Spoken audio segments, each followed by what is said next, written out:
lectura bíblica en Mateo capítulo 16, verso 13 en adelante. Viniendo Jesús a la región de Cesarea de Filipo, preguntó a sus discípulos, diciendo: ¿quién dicen los hombres que es el Hijo del Hombre? Ellos dijeron: unos Juan el Bautista, otros Elías, otros Jeremías y algunos de los profetas. Él les dijo: ¿y vosotros quién decís que soy yo?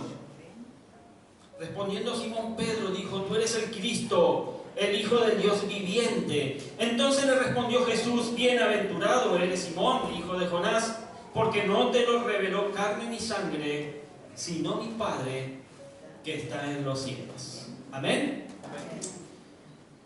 Iglesia, en este texto vemos dos preguntas que el Señor hizo a sus discípulos. La primera pregunta fue para que ellos expresaran el concepto que las personas en general tenían sobre Jesús. Y podemos ver que todo lo que las personas decían eran cosas buenas. Las personas en general tenían un buen concepto de Jesús. Las personas decían que Jesús era Juan el Bautista, que había resucitado, o Elías, el profeta de fuego, o Jeremías, uno de los grandes profetas del Antiguo Testamento.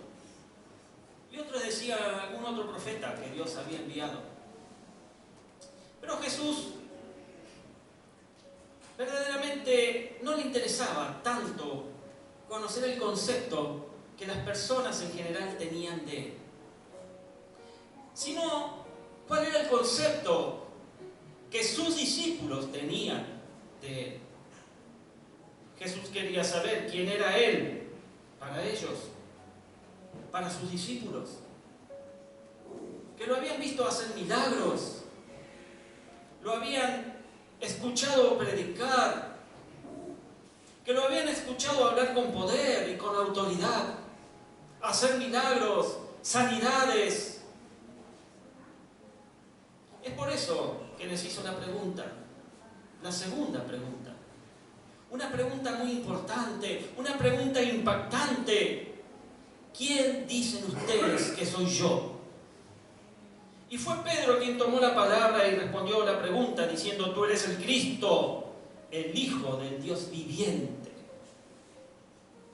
Y verdaderamente no había mejor respuesta que esa. Esa era verdaderamente la respuesta correcta a la pregunta de Jesús. Él es el Mesías, el Salvador enviado por el Padre para salvar a los hombres de la condenación, el Hijo de Dios hecho carne sobre la tierra.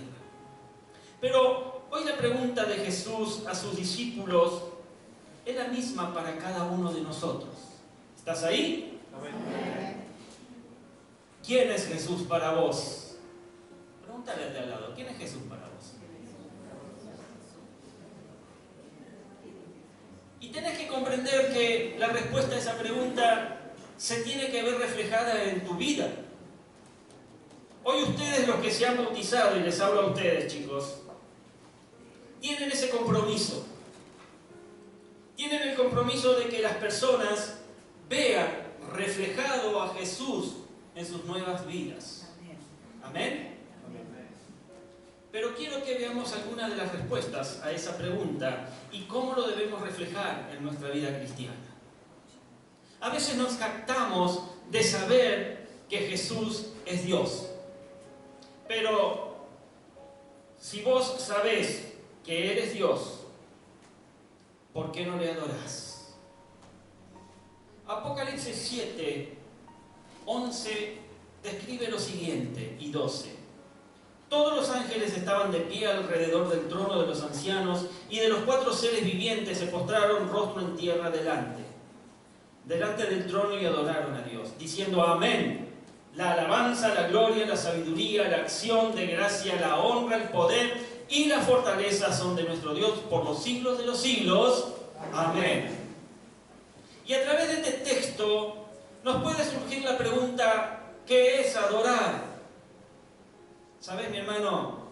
Te vas a dar cuenta el 26 que es adorar. Vení a la reunión de alabanza y adoración. ¿Qué es adorar? Pero hoy te voy a adelantar algo. Según el diccionario, adoración significa contemplar o admirar las maravillas y las grandezas de Dios. Es doblegar nuestro corazón ante Él con respeto y reverencia, reconociendo su amor, su poder y su bondad. Pero tenemos que comprender que adorar es más que un simple concepto, porque debes adorar con actitudes de tu vida y de tu corazón para con Dios. No puede quedar en un concepto el hecho de saber qué es adorar. Lo tenés que reflejar, lo tenés que poner por acción en tu vida. ¿Qué significa entonces adorar a Dios? ¿Es solamente cantar alabanzas? Muchas veces pensamos que sí. Que adorar a Dios es solamente el momento en donde se cantan las alabanzas más suaves, dulces, y los ritmos más tranquilos para entrar en adoración delante del Señor. Pero adorar es mucho más que solamente cantar en la iglesia, mi hermano. Si decimos que Jesús es Dios, entonces tenemos que saber que eres digno de toda la alabanza y de toda la adoración, porque adorar es buscar a Dios. Vengan, cantemos con júbilo al Señor, aclamemos alegres a la roca de nuestra salvación. Dice David en el Salmo 95, verso 1. Vengan, venid, dice la versión Reina Valera. No podemos decir que amamos a alguien si nunca tenemos tiempo para ir y buscar y estar con esa persona. Nosotros tenemos que comprender que Dios está en todo lugar. Y nuestra adoración dista mucho de estar en todo lugar. Pero decir que adoramos es tener tiempo para venir a su casa, a su iglesia, para aprender de su palabra, exaltar su nombre. Nuestra adoración tiene que estar presente en todo lugar. Tiene que estar presente en tu hogar, en el trabajo, en la calle. Adorar es buscarlo con una actitud de alegría. Leamos de nuevo el Salmo 95:1. Vengan, cantemos con júbilo al Señor. Aclamemos alegres. Esa es la palabra clave. Alegres a la roca de nuestra salvación. Adorar a Dios no solo se trata de venir, como dice el salmista, sino de cómo venimos. Tenemos que comprender que nuestro Dios no solo mira el producto, Él mira y a Él le importa el proceso de ese producto. Es decir, que no solo se trata de venir y cumplir. Eso no es adoración, iglesia. Se trata de venir con alegría, se trata de venir con gozo a la presencia de Dios. Y tenemos que comprender que venir ante su presencia no solamente es concurrir a la iglesia, sino en todo lugar donde buscamos su presencia. Como ya lo dije, en nuestro hogar, cuando nos reunimos para leer su palabra y orar en la célula. Pero ¿con qué actitud lo hacemos? Porque adorar es más que solamente pedir. Adorar es reconocer que eres grande. El Salmo 95, en el verso 2 y 3, lleguemos ante Él con acción de gracias, aclamémoslo con cánticos, porque el Señor es el gran Dios, el gran Rey sobre todos los dioses. Amén. El versículo dice que lleguemos a su presencia con acción de gracias y con cánticos. Pero lamentablemente muchos cristianos venimos a su presencia solo con peticiones. Venimos a su presencia solamente a pedir. Venimos a su presencia solamente a buscar aquello que necesitamos. Solo con reclamos. Venimos a su presencia únicamente para ver que recibimos. Pero se nos olvida que adoramos a Dios cuando ponemos toda nuestra fe y confianza en Él. y reconocemos su poder y reconocemos su grandeza. Le adoramos cuando derramamos nuestro corazón delante de Él. Mis amados hermanos, a ustedes que han pasado por las aguas del bautismo, no dejen de adorar a Dios en todo momento y en todo lugar. Derramen todos los días, su corazón delante de Jesús. Amén. Segundo punto, si vos sabes que Él es Dios, ¿por qué no le obedeces? Juan 13, 12 al 17. Cuando terminó de lavarle los pies, se puso el manto y volvió a su lugar, donde les dijo: ¿entienden lo que he hecho con ustedes? Ustedes me llaman maestro y señor y dicen bien, porque lo soy. Pues si yo, el Señor y el Maestro, les he lavado los pies, también ustedes deben lavarse los pies los unos a los otros. Les he puesto el ejemplo para que hagan lo mismo que yo he hecho con ustedes. Les aseguro que ningún siervo es más que su amo y ningún mensajero es más que el que lo envió. ¿Entienden esto? Dichosos serán si lo ponen en práctica. Amén. Vuelvo a preguntar como Jesús preguntó. ¿Entienden esto? Amén. Nuestro Señor Jesucristo nos dio el máximo ejemplo de humildad y de obediencia. Y siendo Señor, siendo Maestro, se convirtió en siervo por amor a nosotros. Por amor a vos, mi amado. Por amor a vos, mi amada. Y Él nos da su ejemplo. Él nos da su ejemplo. Jesús, siendo Señor, fue obediente hasta la muerte al plan y al propósito del Padre Celestial para cumplir hasta el último detalle de ese minucioso plan de redención para salvar a la humanidad. Pablo en su carta a los Filipenses, en el capítulo 2, versos 5 al 8, dice: haya pues en vosotros este sentir que hubo también en Cristo Jesús, el cual siendo en forma de Dios, no estimó el ser igual a Dios como cosa a que aferrarse, sino que se despojó a sí mismo, tomando forma de siervo, hecho semejante a los hombres, y estando en la condición de hombre, se humilló a sí mismo, haciéndose obediente hasta la muerte y muerte de cruz. Es lamentable cuando muchos de nosotros le llamamos Señor, pero queremos hacer nuestra voluntad y no la de Él. Acostumbramos a decir, como dice el Señor en su palabra. Lo he escuchado, ¿verdad? ¿Lo ha dicho alguna oportunidad? Como dice el Señor en su palabra, pero no la obedecemos. Es solo una muletilla en nuestro vocabulario. Decimos que Jesús es nuestro Señor, pero queremos seguir viviendo a nuestra manera. Queremos seguir en nuestros caminos equivocados. No queremos perdonar a nuestro prójimo y no queremos servirle. Bautizados del día de hoy, sean obedientes y sirvan a su prójimo.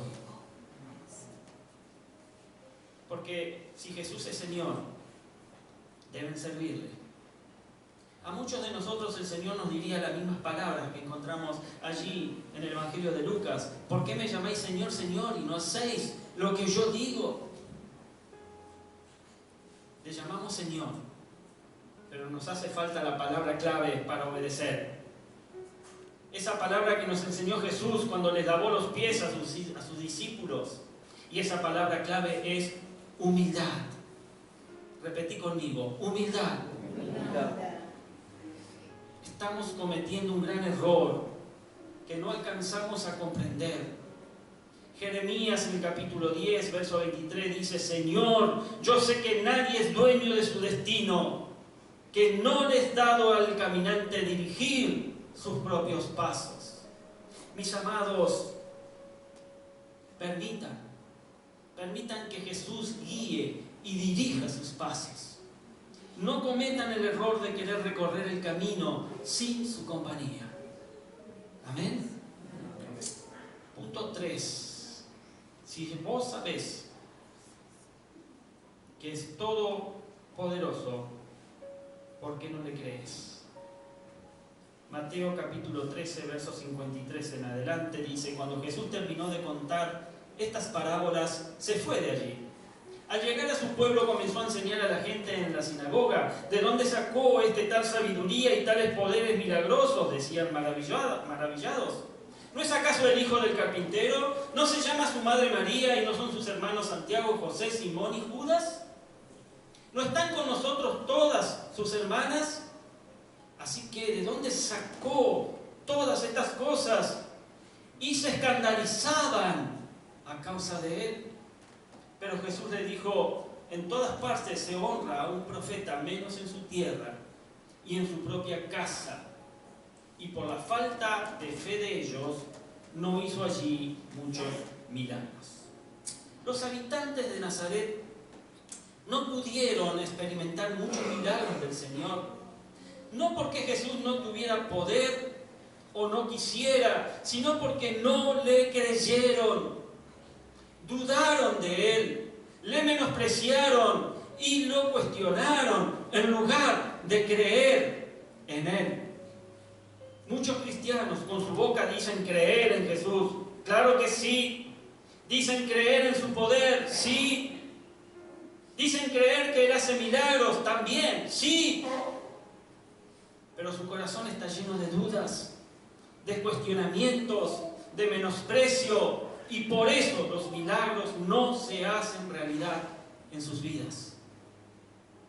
¿Están entendiendo lo que estoy diciendo, mis amados? Espero que Dios continúe haciendo la obra en vos hasta el último día de tu vida. Pase a adoración, por favor. Rápido, chicos.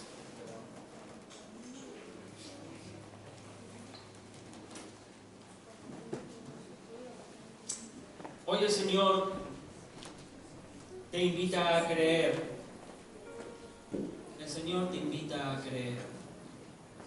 Juan 20, 27 dice: luego dijo a Tomás: pon aquí tu dedo y mira mis manos, y acerca tu mano y métela en mi costado, y no seas incrédulo, sino creyente. Porque solamente los que creen pueden experimentar las maravillas del Señor. Juan 11, 40, Jesús dice: ¿no te he dicho que si crees verás la gloria de Dios? Y la pregunta más importante: si sabes hoy que eres Salvador, ¿por qué no lo recibes hoy como Señor y Salvador de tu vida?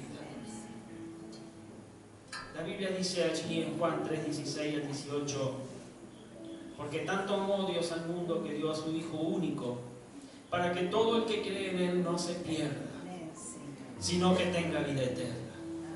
Dios no envió a su Hijo al mundo para condenar al mundo, sino para salvarlo por medio de Él.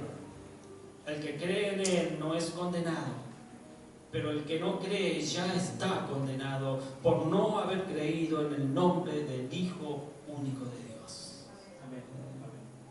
Recibe hoy a Jesucristo en tu corazón.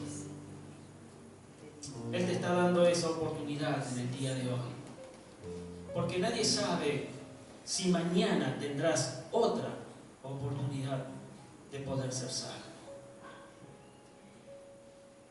y ya no ser condenado eternamente.